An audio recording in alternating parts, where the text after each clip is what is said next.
and welcome back to my channel. My name is Rachel if you're new. Today we are going to be talking about makeup favorites. This was actually a request from one of you, so if you're watching, hi. You asked if I would showcase some of my favorite makeup products, so that's what we're going to be doing today. I'm going to be taking the approach of if I lost every single item in my makeup collection, what would I go out and buy right away? So this is a little bit of a thought experiment. I feel like it's going to be fun. Let's just jump right in. I think I'm going to go in the order of application for me, so I'm going to start with base. What I've learned about myself over the years is that I enjoy a very light, very easy base, somewhere between a tinted moisturizer, a tinted sunscreen sometimes, or like a light coverage foundation. So if I lost every single one of my makeup items, what would I go out and buy for base? MAC Face and Body. It's got to be MAC Face and Body. This is the best.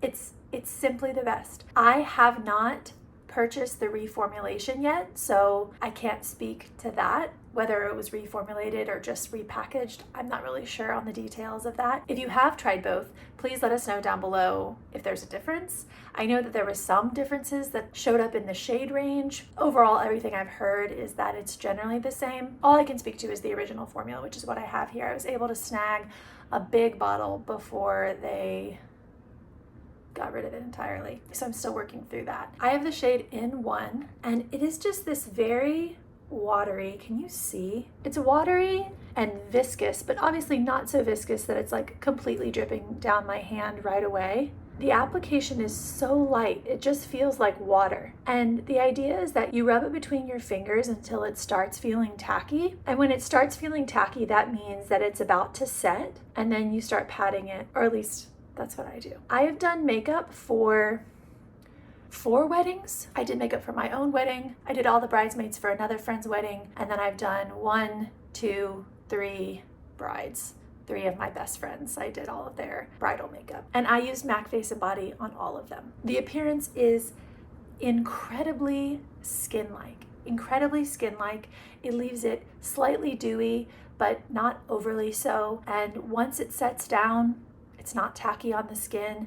You can layer it and you can use it, as the name implies, on both the face and the body. I like this product for its versatility. I like that I can go with a very light layer if I need to, but that I can also build it up. And overall, I just love the finish. In my experience, there's nothing more skin-like than the MAC Face and Body, and I don't see how I could find something that would work better for me. I hadn't discovered it yet. When I got married, I was the first of all my friends to get married, and so I didn't use it on my wedding day, but I feel like the fact that I've used it on every single subsequent bride that I've ever done makeup for, that I've trusted it that much, I think says everything that I would want to say. Make sure to shake it. Always make sure to shake it. I need wipes. Good thing the diaper cabinet is within arm's reach. Frozen protein coffee is my new jam. It's my jam. I was thinking about making like a general favorites, my favorites right now, not just stuff that you can buy, but also things that you can do, free things, all of that. So definitely let me know if you'd be interested in that. Frozen coffee would definitely be on the list. Next up in order of application, concealer. So if I could pick any concealer to repurchase in the whole world, I would do the Glossier Stretch Concealer. That's by far my favorite. Again, with base products, I generally like stuff that is lighter in application, and honestly, nothing beats the Glossier Stretch. It is so emollient. It is so thin. The actual formula is incredibly thin, which I feel like is pretty forgiving on the under eye, which is where you need all of the forgiveness that you can get, at least if you're 33 and sunbathed every single day of the summer in your teens. I mean, I am not a bronze goddess naturally, and yet I thought that it was within my reach if I just put on enough oil and laid out on the trampoline for long enough.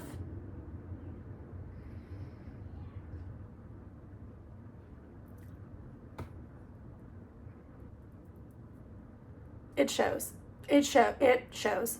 And my under eyes tell the tale. My under eyes tell the tale. Actually, I want you guys to see. I'm going to show you because I feel like cameras just blur everything. They blur everything and you can't see the natural skin. And just for all of you mid-30-year-old women out there, or men, hi, this is what a normal face looks like. Normal.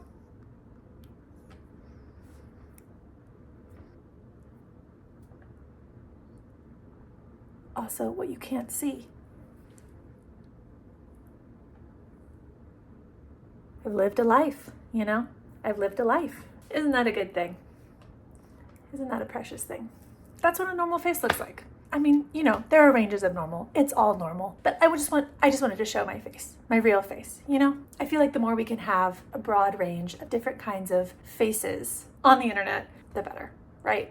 So that's a 33-year-old face. And it shows everything. It really does show everything. And if I put anything that is heavy under my eyes, I've noticed that especially this summer, it just kicks up and it shows really easily. So if I could buy anything, it would be the Glossier Stretch. Right now I have the Makeup Forever Ultra HD, which is also good. It's not as light as I would want for under the eye. I would repurchase it for face concealing, but I wouldn't necessarily purchase it for under the eye. For that, I would do the Glossier Stretch. This one is very, very good for any sort of redness or discoloration on the face.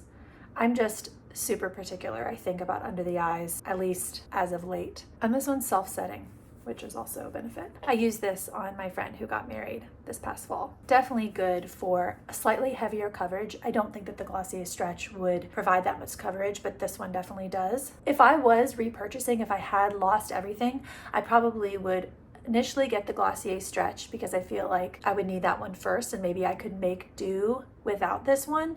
But if I was totally replenishing my makeup collection, then I would want both. I would want this and the Glossier Stretch. Okay, next up in order of application, bronzer. This is probably my favorite step in my makeup routine. If I had to simplify way, way, way down and could only choose like the bare minimum, I would want mascara, bronzer, and concealer. I mean, I think I could make do with like bronzer and mascara and still feel good in my skin. But yeah, mascara, bronzer, concealer, and maybe like an eyebrow gel and Burt's Bees chapstick.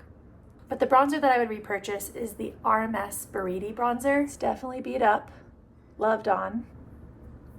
As you can see, it definitely has like a reddish undertone, which happens to suit my skin really well. So this might not be a bronzer for everyone if you don't like a red undertone. It's got a great finish. It is so smooth and it's tacky now, but it does set down, which is also pretty important to me. But overall, I think I love it for its finish and its color. In terms of powder bronzers, I've got a couple here. There's the BareMinerals bronzer, it's the Endless Summer bronzer in the shade Faux Tan. This one is kind of on the opposite end of the spectrum color-wise. It doesn't have a red undertone, at least from what I can tell, but more of a neutral, leaning cool undertone. But yeah, I mean, you can tell in the pan, it is quite neutral overall, almost close to a contour in color, though it doesn't exactly pick up that way on the face. I enjoy this one a lot. The color to me is really unique, at least in terms of the bronzers that I have, and I have quite a few,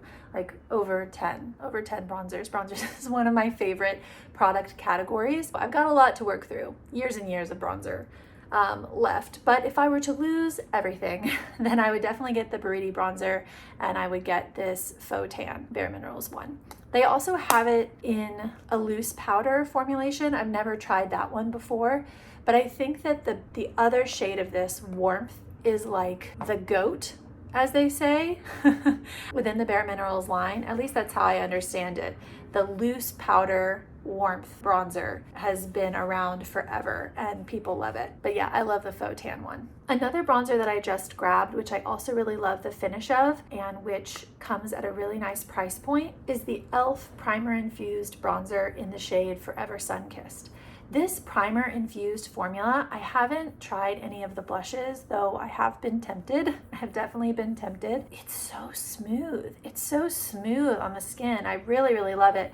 And I like how subtle this one is. With both the BareMinerals bronzer and the Buriti bronzer, it takes a little bit of care. You know, when I'm putting it on, I need to be careful not to overdo it, but I don't feel that way about this one. You can barely see it, right? And that's built up. I mean, you can build it up, and it has, I don't know if you'll be able to tell in the camera, but it has a nice subtle sheen, which again helps it maintain that skin-like quality. Maybe that's from the primer that's been infused within it. Maybe. And that bronzer is like $3 or $6. It's quite on the affordable end of the spectrum, I would say, especially the way that drugstore prices keep going up and up. So I would say if those other qualities appeal to you, the color, if you have a similar skin tone to mine, things like that, then I would check it out if you're in the market for a bronzer. It's a good one. Okay, next up is blush, and I have a few of them here. I think that if I lost everything and if I were repurchasing, blush is something that I would definitely purchase multiples of. While I think I could get away with one base product, just the face and body, something like that, I like a little bit more variety when it comes to blush. If I'm being realistic, I probably wouldn't purchase all of these right away, but this is what I would slowly build up to over time. So I think generally I would want like one cool tone pink blush, one ready red sunburnt color, and then maybe one blush leaning more mauve neutral in tone. For me, the neutral mauve blush, it's kind of a no-brainer. I would go for the Nudestix Nudies matte blush, I think is what it's called, in the shade Bareback. This one has such a nice neutral, cool leaning undertone, and I really don't have any other blush that's like it, nor have I ever tried any blush that's exactly in this family. Kjaer Weis cream blush in the shade Inner Glow would probably be the closest. You can see how those are a similar color family, right? The Nudestix one is slightly more mauve-y, slightly purplier, and then the Inner Glow has slightly more red or even peach in it, and the Inner Glow one is also, as the name suggests, glowier, more of an iridescent sheen to it. So the Nudestix blush would be my mauve blush of choice. And then I've got two kind of ruddy blushes here. The Cosmetics So Soft blush in the shade Pearl Tea. This is the first time I'm seeing them swatched together. There are very few brands that I feel like compete with Cosmetics in terms of formula. The So Soft blush is so soft. It is so soft, and the color payoff is so good, and the way that it buffs out on the skin, all of that, it's like check, check, check, check, check. So this one would be very close to the top of the list in terms of blushes that I might want to replace if I lost everything. In terms of a ruddy blush, I also really love the Patrick Ta Double Take Cream and Powder blush in the shade She's So LA. So here's the powder, and here's the cream. Both of those give a very nice, ruddy, sunburnt effect on the skin, which I really like. And as you can see, they are similar in tone to the Cosmetics one, to the Pearl Tea. Yeah, I mean, buffed out on the skin, you probably couldn't tell the difference. They're both really good. And the Patrick Ta one is really interesting because you put the powder on first and then you put the cream on top. So it creates that kind of lit from within effect as if you were wearing a cream blush, but you get more impact with the powder layered underneath. They're both good. I'm really not sure which one I would choose, but I would choose one of those to replace if I lost everything. And then in terms of pinky tone blushes, I've got two here. The MAC Glowplay blush in the shade Cheeky Devil. This Glowplay formula is so good. It's so good. There are other shades of this that I am really interested in. I'm just trying to use what I have right now. Here's the Glowplay blush, pretty built up. It actually has an incredibly sheer formulation, which makes it look like it's coming from within. So if you get a color that you really like, that really suits you, I feel like nothing really competes with that in terms of making you look kind of luminous and lit from within. I really love this one as like a topper. And then probably my favorite blush right now is the Pixi On The Glow blush in the shade Fleur. This one has so much product in it. This is what mine looks like right now, and I've used it probably over 50 times, and I've never had to turn it up. But I mean, I do turn it up, if you know what I mean, but I've never had to turn this one up. Okay, Mom. It's got a lot of product in here, and the price is really good. It's like a drugstore price. Pixi, I feel like, is a really great brand. And the reason why I love this one so much is honestly the finish. I will layer this on top of any of my other blushes if I just want to add a little bit of dew. I don't know if you'll be able to tell kind of when I turn my arm, but as it catches the light there, it has a little bit of like luminosity and dew to it. This one's the Nudestix Bareback. This is Inner Glow. This is Cosmetics Pearl Tea. This is the powder from the Patrick Ta Double Take Cream and Powder Blush, She's So LA. And that's the cream from that same one. This is the MAC Glowplay blush in the shade So Cheeky. And this is the Pixi On The Glow blush in the shade Fleur.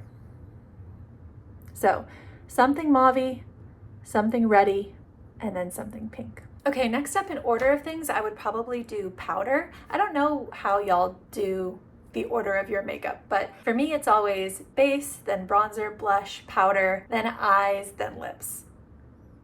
How do these things happen the way that they happen? I don't know. I am incredibly practical when it comes to powder. I don't necessarily have a favorite. I just use what I have around. So I got this as a free birthday gift ages ago. This is the Laura Mercier translucent powder, which I know kind of has like a cult following, cult status.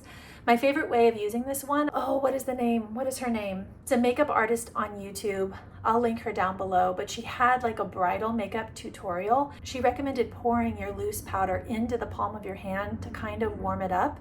And I've been doing that ever since. So I pour the loose powder into the palm of my hand. I let it sit for a second to warm up, and then I pick up the majority of the product with the brush, and then I actually take my hand and like press it into my forehead, which is where I need the majority of product to be, and then I go ahead and dab my forehead with my brush and use the rest of the powder all around. But I find that that really makes the powder, like, I don't know, sit very naturally on your skin, melt into your skin, that kind of thing. I really do like this one. Would I repurchase? I actually don't even know how much it costs. So that's kind of a question for me. Another powder that I have is the Rimmel Stay Matte.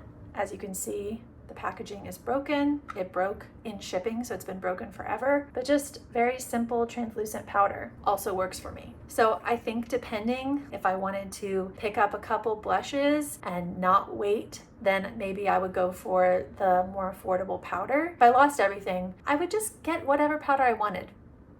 Honestly, anything to sop up the oil and the sweat, you know? That's all I need. Oh, I forgot a step. Highlight. If I were to lose everything, I would definitely repurchase this. This is the RMS Living Luminizer. I don't even know if you're going to be able to see this. No, this is the best highlight that I've ever tried, and I don't think you're going to be able to see it. It's very subtle. Maybe I'll put it on my skin and see if you can see it on my face. I don't have any highlight on right now.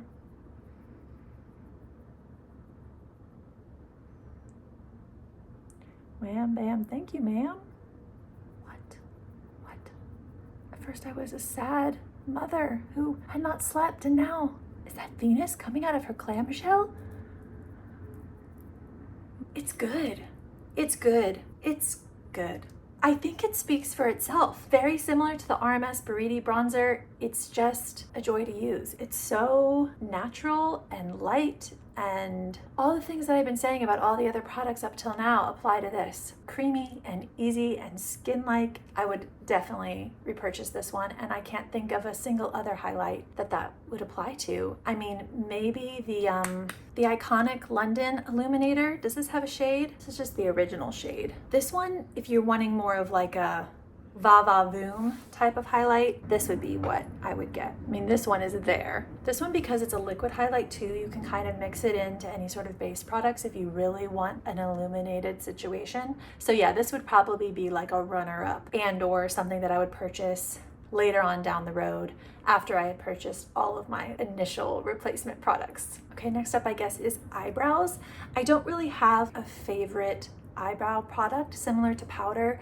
It is all about what I have in front of me, and I just use it, and then when it's gone I get the next thing. I like to try different things out. Currently I have the, what is the name of this? It just says Infinite Hold Sculpting Brow Tint, and the sticker is gone. Make Beauty? This might be Make Beauty, but this one is just a tinted brow gel in like a cool brown. Can you see that? Am I gonna do the beauty YouTuber thing? Oh. That's it, I'm not going. And then I also have the Got To Be Glued. This is just a clear brow gel. I don't love this one because I do find that it flakes in my brows, and I don't like this one. Rewind. Both of these are usable. I will use these until they are finished, but I wouldn't repurchase necessarily because this one does flake a bit and this one is slightly too dark for me. So for those reasons, these are not like my all-time favorite. Would definitely repurchase if I lost everything. I think I would just go with a sturdy, clear brow gel. I've heard good things about the Refi one, but also that's, I guess, slightly more expensive. I don't know. If you have any drugstore or like drugstore priced clear brow gels or ones that have a range of colors, this one only comes in this dark one. Drugstore priced brow gels, if you have any recommendations, please put them down below. Next up for eyes, I would probably repurchase some sort of glittery shadow. This is not something that I use every day, but it is something that I enjoy using on like special occasions or when I want to do it up a little bit. I probably wouldn't purchase this right out of the gate, again, because it's not an everyday need for me, but I would like to own it. And if I lost everything, I would repurchase something like this. I've got the Rowan Quad in the shade 75 Degrees Warm, I think it's called, and then ColourPop Super Shock Shadow in the shade Ritz. And this is supposed to be a dupe of the Urban Decay Space Cowboy. If you know, you know. This one is supposed to be a dupe. I didn't swatch them right. I swatched them weird, but that's okay. Let's see if I can really twist my arm here. Okay, so this is ColourPop Ritz, and then these are the two browns from the Rowan palette, and then there's a more reddy warm color, and then there's a gold, which is kind of harder to pick up on. Typically, as far as I understand it, the Rowan palettes have one shade that is kind of a flakier formulation, so I think in this one it's the gold, but it makes it kind of harder to pick up on. I think if I had to pick between the ColourPop and the Rowan, I would go with the Rowan in terms of replacing my shimmery shadow, just because it has the 4 different options. It's unlike anything that I've ever tried. Very creamy, really good for that kind of smudgy eye look, if that's what you're into. It's definitely more expensive though, and if you're wanting just a little bit of shimmer on your eye, if you're wanting to kind of create that shimmery eye effect, I feel like the ColourPop is also a really good option for less money. I'm gonna have sparkles on my arms for days. My kids are gonna think I'm a fairy. So that's the sparkly eyeshadow done. I think if I lost everything, the only thing that I would really need, that I would really want, would be a dark eyeliner in a color other than black. I have the MAC eyeliner in the shade Teddy. I don't really know if it has a specific name. Eye Coal, maybe. And then I also have an Almay eyeliner that my friend gave to me. It's Almay All Day Intense Gel Liner in the shade Pure Plum. So basically my only requirements for the liner would be that it was creamy in formulation, which both of these are, and that it's a shade other than black, but that it's still dark. So not overtly another color on the eye, but not black. I feel like black is slightly too harsh on my skin tone, but the purple is nice because it brings out the green in my eyes, and the warm brown is nice for the same reason. I don't know which I would repurchase. I actually don't know how much the MAC liner cost full price. I think I got it on sale, and then also it has lasted forever. They are so large when you originally get them, and this has lasted me for years and years and years, and will continue to do so. The price, honestly, I don't think it matters. This is about how big this one starts as. I think that for the price, you get just as much product, if not more, in the MAC one than in the Almay one. So I'm not sure that the drugstore price would be such a pull for me. It would be more about just what I was feeling like. But either one of these, I would be happy to replace, or something similar. I feel like with such a small product, it goes on such a small area of your face, as long as it's creamy and as long as the color holds up, you can't really tell the difference between one eyeliner and another, so either of those would do. Another product that I would replace is this Makeup Forever pencil. It's the Artist Color Pencil in the shade Infinite Sand. I use this for tight lining in my waterline, which I didn't do, so let me show you. Sorry if that was weird for some of you. It's just this slightly off-white creamy color, so it's not as intense as putting like a white liner in your waterline, but it does have a brightening effect. And also I feel like it's nice when you do have like a little bit of liner on the outer corner to kind of clean it up using this one. You can do that, at least. I don't do it every day. But yeah, this wouldn't be like a ultimate necessity, but it would be nice to have, and I would replace it eventually. It also is going to last forever because I literally only use it for that purpose. I don't even know how many times I have had to sharpen it since I got it, but not many. This is going to last me for a long time. Okay, only 2 categories left. I'm just going to do the boring one first, even though this is what I would do last, which is setting spray. Setting spray is also kind of a practical category for me. I don't have strong preferences. This one from E.l.f. This is the Stay All Night Microfine Setting Mist. It works for what I need it to do, which is basically just to kind of like meld all of my makeup together and make it look a little bit dewy at the end. I don't necessarily use it for longevity. If you needed that, I'm not sure. I just haven't paid attention. It might do that. It does say stay all night. It does have that claim, but I can't speak to that myself because I just haven't noticed one way or the other. That's not why I use setting mist. This is the one I would repurchase though. It does everything that I want it to do and it's only like $6. E.l.f. is one of my favorite drugstore brands. The formulations are so good and the price is just, they just hit every time. Last, we have lips. Lips. I have a couple options here. I would probably want to replace 2 or 3 lipsticks if I lost everything. I don't have a lot of lipstick in general, maybe 6, something along those lines, but these are some of my favorites that I have. I definitely lean towards a pinky, nudie lip overall, but if I had to choose a red, I would do the Glossier Generation G in the shade Zip. What I like about this one is that you can wear it sheer or build it up. This is just 2 swipes. I love that one for a red. And then the nudie pink category is basically all that I have left. I have this one from Shiseido. I'm not actually sure if they make this color anymore. I got it at TJ Maxx, and oftentimes when you get something at TJ Maxx, at least if it's a makeup product, it means that it is being discontinued or they're reformulating or, you know, something like that. So this is the Shiseido Color Gel Lip Balm in the shade Ginkgo 101. I'll swatch it on my lips for you. So I find that for me, this one definitely can veer into the concealer lip territory quite easily. As you can see, oops, I did it again. M2M, no more, baby, I'ma do right. No more, baby, I'ma do right. I just wanna know what happened to our love. We used to be best friends. Where did it go wrong? You promised me Kate Spade, but that was last year, boy, in the 8th grade. I have to blot it out. That's what I'm trying to say. I have to blot it out. Concealer lips had their place. Like if I was doing a super smoky eye and I wanted something kind of pinky and relaxed on the lip, I probably would do a liner with this one, which I didn't grab any liners because I don't have any liners that I love, but just like a neutral liner. That's what I would do. This is definitely the lightest of the bunch. I'm gonna have that song in my head forever. A couple others. Violette FR Bisou Balm. I have the shade Calisson. There is nothing quite like this Bisou Balm formula. She did so good. She did so good formulating it in order to make a lipstick that already has that blotted effect. I mean, Bisou Balm, it's like as if you've been kissing, if you've eaten a good meal and your lipstick has faded away a bit. It's that type of thing. The formula is incredibly matte and incredibly blotted, but it doesn't feel that way.